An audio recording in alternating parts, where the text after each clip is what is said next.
Hi, welcome to Starz Recapped. Today I am going to explain a South Korean thriller comedy movie called Parasite, which was released in the year 2019. Spoilers ahead.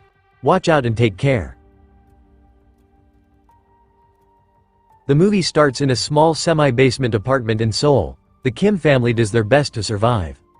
Father Ki Tae, mother Chung Suk, daughter Ki Yoon, and son Ki Woo work folding pizza boxes for a very low wage and struggle to make ends meet.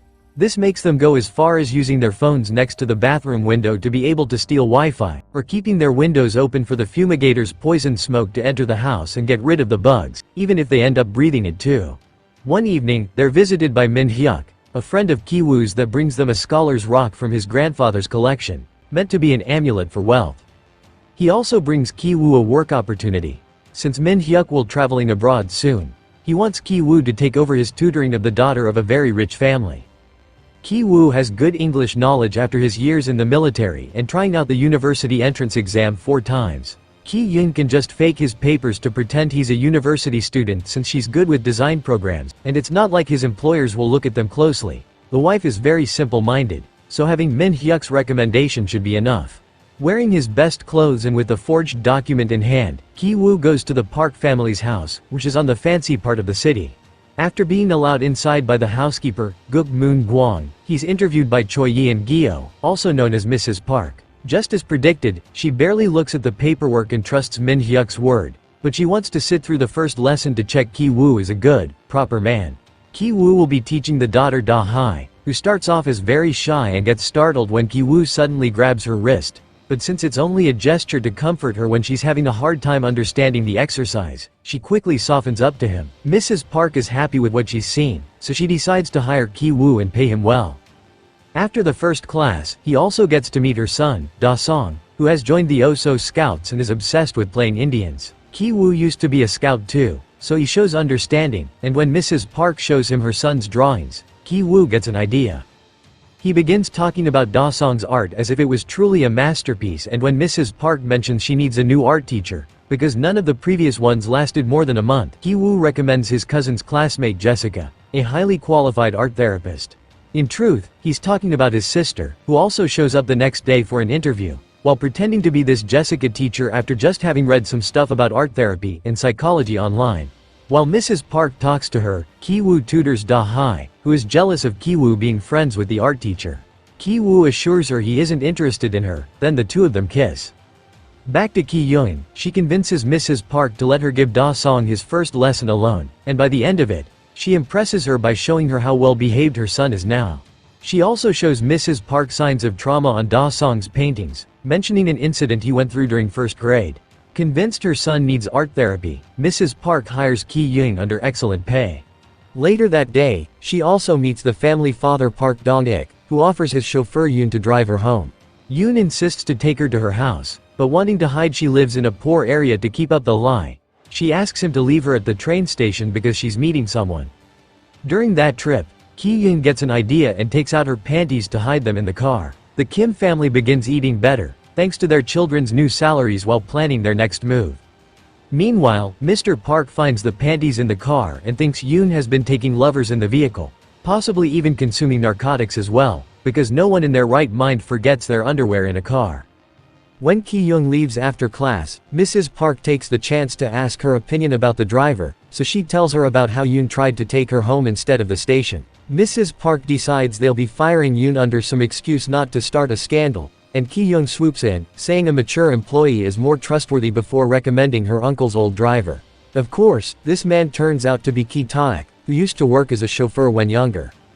He goes for a test drive with Mr. Park, who is impressed by his good manners, and his vast knowledge of the city that doesn't need GPS to reach his location. His driving is so smooth, Mr. Park doesn't even spill his drink when the car turns, so he hires him on the spot. The last part of the plan is the most difficult one. Moon Gwang is a stubborn, cunning woman that has been working in that house since it was owned by a previous family. Ki Woo learns from Da Hai that peaches are forbidden in the house because Moon Gwang is allergic, so he and Ki Yoon begin throwing peach fuzz at her when she isn't noticing. Moon Gwang ends up going to the doctor for a checkup since she doesn't believe it to be allergies, and Ki Taek is there as well as part of the plan. He takes a selfie by making Moon Gwang appear in the background, then shows it to Mrs. Park while telling her he overheard Moon Guang say she has tuberculosis. At the house, when Moon Guang begins coughing because of the allergies, he puts some ketchup on the tissues in the trash to make it look like she had coughed up blood. Ashamed to have a sick employee in the house, Mrs. Park makes Ki Taek promise he won't tell her husband about it, then fires Moon Guang under some excuse, telling Mr. Park she quit. Mr. Park begins to worry about the lack of cooking and cleaning in the house, so Ki Taek gives him the card of a prestigious agency he almost worked for, giving Mr. Park permission to tell his wife that he got the idea. This agency supposedly provides families with trustworthy employees, but in truth, it's another ruse by the Kims. The phone on the card is a second number Ki Young got for this, and when Mrs. Park calls, she pretends to be a secretary asking for lots of official paperwork. Eventually, Chung Suk is hired as the new housekeeper and the whole Kim family is in. Da Song notices they all smell the same, but they realize it isn't the soap, it's the smell of their old cheap apartment. One day, the Parks leave on a camping trip and leave Chung Suk taking care of the house, so as soon as they're gone, the whole Kim family comes over to stay for a while. They use all the rooms, eat all the food, drink the expensive wines, and Ki-woo even steals Da-hai's diary to read it because he wants to propose to her when she gets into the university. The Kims spend their dinner fantasizing about what marrying into a rich family would be like while a storm rages outside, when suddenly someone rings the doorbell. It's Moon Guang, who claims she forgot something in the basement when she was fired and left in a hurry. While her family hides, Chung Suk lets her in, but Moon Guang is taking too long down there, so Chung Suk goes to see what is going on. She finds Moon Guang trying to move a cupboard, so she helps her, revealing a door behind it that takes them to an underground bunker, created by the architect and previous homeowner. Moon Guang's husband, Oh Jun-se, has been living there for years. Hiding from loan sharks, Moon Guang helped him move there when the previous owner left and the house was waiting to be sold, and the Parks never learned about the bunker. Moon Guang would go down there and sneak in some food for him when the Parks weren't looking, which explains why Mr. Park thought she ate too much. She came today because she knew the Parks would be gone, so she wanted to talk to Chung Suk alone, to ask for permission for her husband to still live down there, even being willing to pay her for bringing him food. Chung Suk refuses to accept this and takes out her phone to call the police, but at that moment, her family slips off the stairs while trying to spy on them. Moon Guang wastes no time and records them with her phone, capturing on camera the fact they call each other family names. Now Moon Guang and her husband have control of the situation, threatening to tell the Parks of their ruse if the Kims don't do as they say. They all go upstairs, where the Kims are made to crouch in a corner while Moon Guang and Jun-se enjoy the house. Moon Guang even calls them out for being pigs and making a mess in the living room, because when she and her husband used the house when the Parks were gone, they would always be respectful of the architect's artful touch. While she's giving them such a speech, the Kims take the chance to tackle the couch and wrestle the couple on the ground for the phone. Ki Taek grabs Jun-se and Ki Young drops a bunch of peaches on Moon Guang to knock her out, while Ki-woo takes the phone to delete the recording. Suddenly, everyone freezes when they hear the house's phone ring. Chung Suk picks it up and is shocked to hear Mrs. Park asking her to get dinner ready, because they're coming back earlier since the storm made it impossible to keep up a camping trip. As soon as she hangs up, the entire family jumps into action. Chung Suk begins cooking, Ki Taek takes Jun-se to the basement and ties him up, Ki Young hides the trash under the furniture, and after taking an unconscious Moon Guang to the basement too, Ki-woo goes upstairs to return the diary. The Parks return right at that moment, so Ki-woo hides under Da-hai's bed and Ki Young rolls under the table. Moon Guang wakes up and tries to escape, but Chung Suk pushes her back into the basement, making her fall and hit her head. Ki Taek drags her unconscious body to where her husband is hitting his head against the light switches, while following a Morse code guide he's pinned on the wall. Since Da-song is a scout, he hopes he will see his message one day, but Ki Taek finds the idea ridiculous before tying him up to a pipe and leaving. Upstairs, while having dinner, Mrs. Park tells Chung Suk about Da-song's traumatic first-grade experience. One night, the boy sneaked into the kitchen to steal his birthday cake and saw a ghost coming from the basement, who was actually Jun-se. This caused him to have convulsions and foam at the mouth, and this is why he's been going to therapy since then and they're never home for his birthday. Meanwhile, Ki-woo is almost found under the bed by Da-hai, but luckily, she picks up her dog and doesn't look further under the bed. After the Park couple goes to their bedroom, Ki-woo and Ki Taek sneak out into the living room to find Ki Young in order to leave, but suddenly, Da-song yells and comes downstairs, so the three of them end up hiding under the table. It turns out Da-song wants to camp out in the garden under the rain, and his parents let him deciding to sleep on the couch to keep an eye on him. Now the Kims must listen to the Parks complain about their smell and get frisky with each other. When the couple is finally deeply asleep, the Kims get out of the house and run under the rain towards their neighborhood, which is getting flooded with sewer water. Their apartment is flooded as well, so they retrieve as many belongings as they can before leaving to spend the night in a local gymnasium that opens their doors to poor people that have lost their homes to the storm. Ki-woo has brought the Scholar's Rock with him, and he hugs it while he sleeps because he's upset to hear his dad doesn't have a plan to deal with the problem they left in the basement. Back in the bunker, Moon Gwang dies from the concussion she got earlier, and Jun-se tries to send a Morse code message with the lights asking for help. Da-song sees it and deciphers it, but it's nonsense.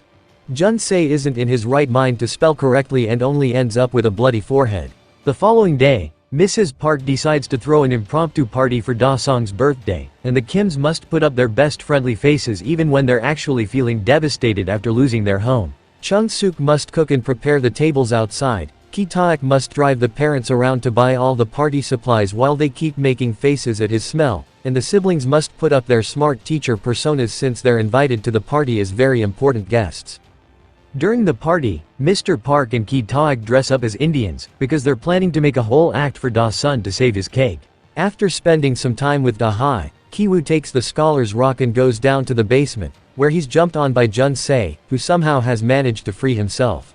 After stopping him from fleeing with a cord around Ki-woo's neck, Jun-se knocks him out with the rock, then leaves the bunker, grabbing a knife from the kitchen on his way to the garden party. Seeking to avenge Moon Gwang, Jun-se runs out and stabs Ki-yeon. Da-song begins having a seizure as soon as he sees him, while Da-hai finds Ki-woo's body and carries him out to ask for help. Ki-taek goes to check on her daughter, trying to keep a hand on her wound to stop it from bleeding, while Chung-suk jumps on Jun-se and kills him with a barbecue skewer. Mr. Park doesn't care about any of his employees. He just wants to take his son to the hospital, so he demands Ki-taek to drive him. But Ki-taek doesn't want to leave his family behind, so he throws the keys at him so he can drive himself. The keys fall on the grass, and at that moment, Jun-se falls on top of them. Mr. Park goes to retrieve them, but even during such a deadly emergency, he covers his nose while moving the body. Enraged by such a despicable act, Ki-taek takes the knife and kills Mr. Park before fleeing the scene. Weeks later, Ki-woo wakes up from brain surgery. The injury and the procedure have left his mind in a delicate state, so he can't help laughing through all the things that proceed to happen to him. Finding out his sister is dead and his father is missing, getting arrested, being put on trial for fraud, being allowed to leave on probation because of the traumatic incident that they aren't charged for because it was on self-defense. He only stops laughing when he sees the news report recording the now empty house, making everything that happened feel more real. Neither he nor his mother knows where his father is, but the detectives keep on tailing them for a while, thinking they may take them to him. Months later, after the news finally moved on onto other subjects and the cops don't follow them anymore, Ki-woo goes up the mountain and spies on the Park's house, which is now occupied by a German family that bought it because they didn't know its history. There, Ki-woo realizes someone is using the lights to send a message in Morse code. It's his dad, who all this time has been hiding in the house bunker. He has buried Moon Gwang in the backyard and survives by raiding the kitchen every night. He also sends the Morse messages every day, hoping his son would see them one day. In the end of the movie, Ki-woo is back in his old apartment and he still shares with his mother. Ki-woo writes a letter for his dad, promising to work hard and get enough money to one day buy the house and reunite with him. That's my explanation for the movie, Parasite. So, what do you guys think about the movie? Write in the comment, turn on the notification and leave a like to help the channel out. Thank you for watching.